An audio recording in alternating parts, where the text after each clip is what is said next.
बातें होनी थी वहीं अब फैसलों की आंधियां चलती दिखाई दे रही हैं।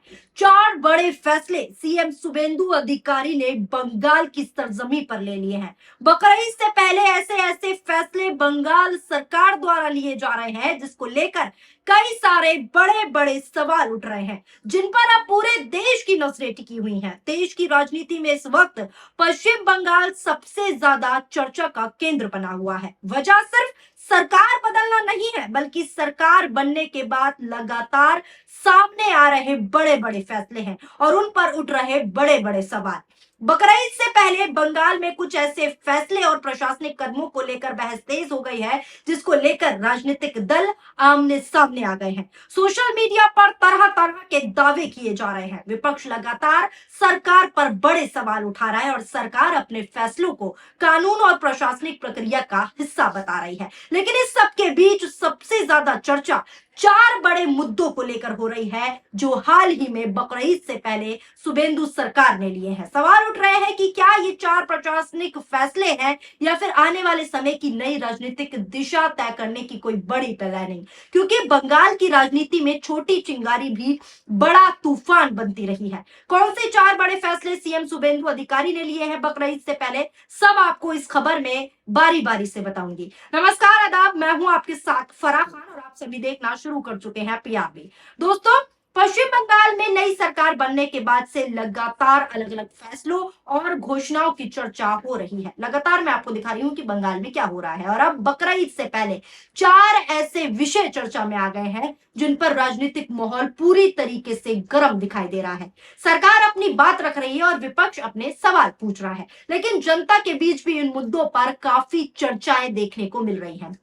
सबसे पहले बात उस मुद्दे की जो सबसे ज्यादा चर्चा में रहा, यानी कि पहला फैसला मैं आपको बताती हूं जो अभी निकल कर आया है बकरीद से पहले। नागरिकता और सीमाई सुरक्षा से जुड़ा विषय है ये। सरकार की तरफ से कहा गया कि अवैध घुसपैठ और सीमा सुरक्षा से जुड़े मामलों में सख्त कदम उठाए जाएंगे। इसी के साथ नागरिकता कानून को लेकर भी चर्चाएं तेज हो गई। कुछ लोगों ने दावा किया कि इससे कुछ वर्गों में चिंता बढ़ सकती है, जबकि सरकार का पक्ष है कि कानून का उद्देश्य राष्ट्रीय सुरक्षा और प्रक्रिया को व्यवस्था करना है। यहीं से बहस को जो है नया मुद्दा मिल जाता है, यहीं से बहस का एक नया दौर शुरू हो जाता है। ये ट्वीट देखिए, पहला फैसला शुभेंदु अधिकारी का जो है ये है। इस ट्वीट में आप समझ जाएंगे। पश्चिम बंगाल के सीएम शुभेंदु अधिकारी ने घोषणा की है कि CAA को राज्य में पूरी तरह से लागू कर दिया जा रहा है। उन्होंने कहा कि बांग्लादेश घुसपैठियों को पकड़ने के बाद उन्हें BSF को सौंप दिया जाएगा। BSF ऐसे घुसपैठियों को डिपोज करेगी।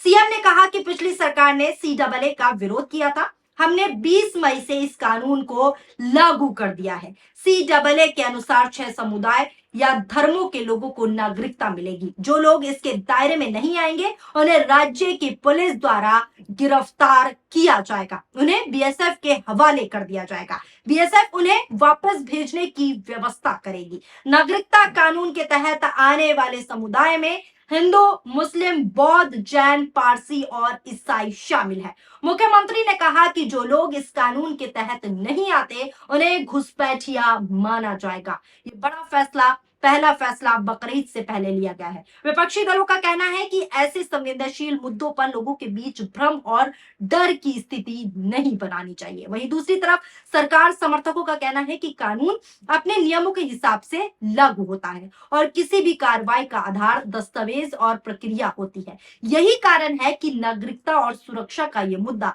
अब सिर्फ प्रशासनिक विषय नहीं बचा, बल्कि राजनीतिक चर्चा का बड़ा हिस्सा भी बन चुका है, क्योंकि साफ हो गया है कि CAA लागू होगा। अब दूसरा फैसला जो ज्यादा चर्चा में आया वो है शिक्षा संस्थानों और प्रार्थना व्यवस्था से जुड़ा मामला। यह हेडलाइन देखिए जो स्क्रीन पर मैं आपको दिखा रही हूं। बंगाल के सभी मदरसों में भी वंदे मातरम गाना अनिवार्य होगा। शुभेंदु अधिकारी सरकार का बड़ा फैसला। खबरों में दावा किया गया कि कुछ मदरसों और संस्थानों में प्रार्थना व्यवस्था से जुड़े निर्देशों को लेकर बहस शुरू हो गई है। इसके बाद सोशल मीडिया पर अलग अलग राय अपनी लोग सामने रखने लगे हैं। सरकार समर्थकों का कहना है कि ऐसे कदम राष्ट्र भावना और एकता को मजबूत करने के लिए हैं। वहीं अगर दूसरे पहलू को देखें, दूसरी तरफ देखें, तो कुछ संगठनों और लोगों का कहना है कि धार्मिक और सांस्कृतिक संस्थाओं के मामलों में संवाद और सहमति जरूरी होती है। यही वजह है कि ये विषय भी तेजी से राजनीतिक चर्चा का हिस्सा बन गया है। रिपोर्ट के मुताबिक आपको आसान भाषा में समझाने की कोशिश करती हूँ। पश्चिम बंगाल की बीजेपी सरकार ने बड़ा फैसला लिया है। अब बंगाल के सभी मदरसों में क्लास शुरू होने से पहले प्रार्थना के दौरान वंदे मातरम गाना अनिवार्य होगा। इसके लिए अल्पसंख्यक कार्य और मदरसे शिक्षा विभाग ने आदेश जारी कर दिया है। अब मदरसों में पुराने नियमों को बदलते हुए जो अभी का आदेश आया है, इस आदेश का पालन करना अनिवार्य होगा।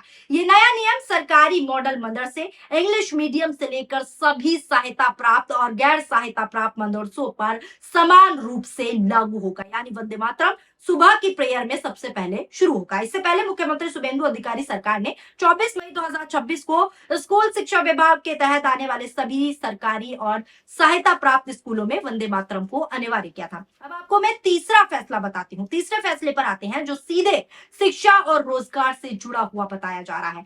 तीसरा बड़ा फैसला है आरक्षण और सामाजिक वर्गों से जुड़ा बदलाव। यह हेडलाइन देखिए, साफ तौर पर स्क्रीन पर मैं आपको दिखा रही हूँ। बंगाल में बीजेपी सरकार का मुस्लिम ओबीसी आरक्षण पर चोट, नौकरी और दाखिले पर संकट। विपक्ष ने सवाल उठाया कि कहीं इन फैसलों का असर कुछ गिने चुने समुदाय या वर्गों पर तो नहीं पड़ेगा। वहीं सरकार की तरफ से कहा गया कि सभी फैसले कानूनी प्रक्रिया और अदालत के आदेशों के अनुसार किए जा रहे हैं। लेकिन सोशल मीडिया पर चल रहा है कि सिर्फ और सिर्फ एक विशेष समुदाय को परेशान करने के लिए ये फैसले लिए जा रहे हैं। रिपोर्ट के मुताबिक पश्चिम बंगाल की नवगठित बीजेपी सरकार के एक और आदेश से मुसलमानों को बड़ा झटका लगा है। शुभेंदु अधिकारी सरकार ने बंगाल में ओबीसी आरक्षण को 17% से घटाकर 7% कर दिया है। 17 से 7% हो गया। इसकी वजह से उन मुस्लिम उपजातियों को झटका लगा है जिन्हें साल 2010 में ओबीसी के नई उपजातीय श्रेणी में जोड़ा गया था। पश्चिम बंगाल में भारतीय जनता पार्टी की सरकार गठित होने के बाद शुभेंदु अधिकारी की सरकार के आदेश जो हैं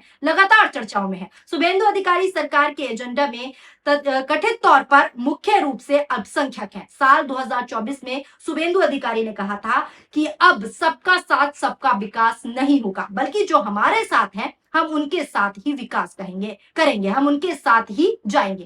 ये बयान दिया था। इतना ही नहीं, उन्होंने बीजेपी से माइनॉरिटी मोर्चे को खत्म करने की पुरजोर वकालत भी की थी। राज्य में आरक्षण को लेकर बीजेपी सरकार के इस फैसले की वजह से एक बार फिर शुभेंदु अधिकारी का जो पुराना बयान है, जो मैं आपको बता रही हूँ, पुराना बयान दिया था, वो पुराना बयान चर्चा में आ गया है, जिसकी वजह है कि पिछड़े वर्ग आरक्षण को लेकर लंबे समय से चल रहा विवाद अब एक नया मोड़ पर आ गया है। बंगाल में दोस्तों शुभेंदु अधिकारी सरकार ने जो है अदालत के आदेश के बाद बड़ा फैसला लेते हुए पिछड़ा वर्ग ओबीसी आरक्षण को 17% से घटाकर 7% कर दिया है। यानी 17% से घटाकर 7% कर दिया है।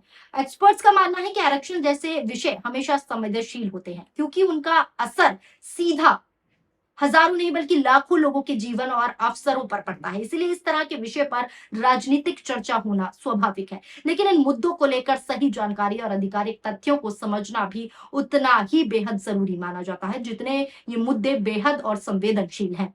अब आपको चौथा बड़ा फैसला शुभेंदु अधिकारी का बताती हूँ। चौथे मुद्दे की बात जो बकरीद से जुड़ी चर्चाओं में सबसे ज्यादा दिखाई दे रही है। त्योहारों से जुड़े नियम और पशु स्वास्थ्य से संबंधित दिशा निर्देशों को लेकर भी कई दावे सामने आए। प्रशासनिक स्तर पर स्वास्थ्य और नियमों का पालन कराने की बात कही गई।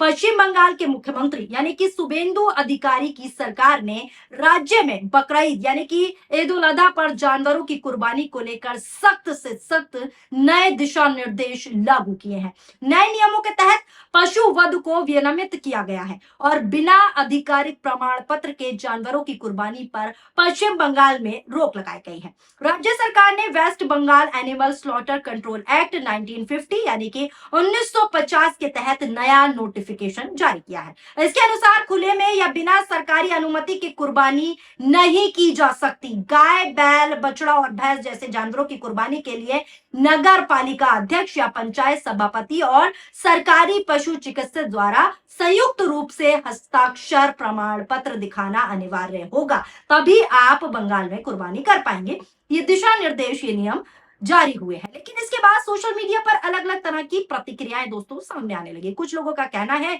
कि कानून और नियम सभी के लिए एक जैसे होना चाहिए, और कुछ लोग ये भी कह रहे हैं कि आखिर ये सभी फैसले बकरीद से पहले ही क्यों लिए जा रहे हैं। वहीं दूसरी तरफ कुछ लोगों का कहना है कि धार्मिक त्योहारों और परंपराओं से जुड़े मामलों में संतुलन और संवाद जरूरी है, और इसी कारण ये विषय भी अब राजनीतिक बहस का हिस्सा बन चुका है। सवाल कई सारे उठ रहे हैं और ये भी कह रहे हैं कि लोग ये जो फैसले लिए जा रहे हैं सिर्फ एक विशेष समुदाय को परेशान करने के लिए लिए जा रहे हैं। पूरे मामले में सबसे बड़ा सवाल यही है कि क्या इन चारों मुद्दों का असर सिर्फ प्रशासनिक दायरे तक रहेगा, या फिर आने वाले दिनों में ये पश्चिम बंगाल की राजनीति का बड़ा चुनावी मुद्दा बन जाएगा। क्योंकि बंगाल में चुनाव और राजनीति सिर्फ वोट तक सीमित नहीं रहते, बल्कि सामाजिक और भावनात्मक मुद्दे भी बहुत बड़ा असर छोड़ते हैं बंगाल की सरजमीन पर। एक तरफ सरकार अपने फैसलों को सही और कानूनी तौर पर बता रही है, दूसरी तरफ विपक्ष सवाल उठा रहा है। सोशल मीडिया पर भी लोग अपनी अपनी राय रख रहे हैं और कह रहे हैं कि सिर्फ और सिर्फ ये एक समुदाय को परेशान करने के लिए किया जा रहा है। लेकिन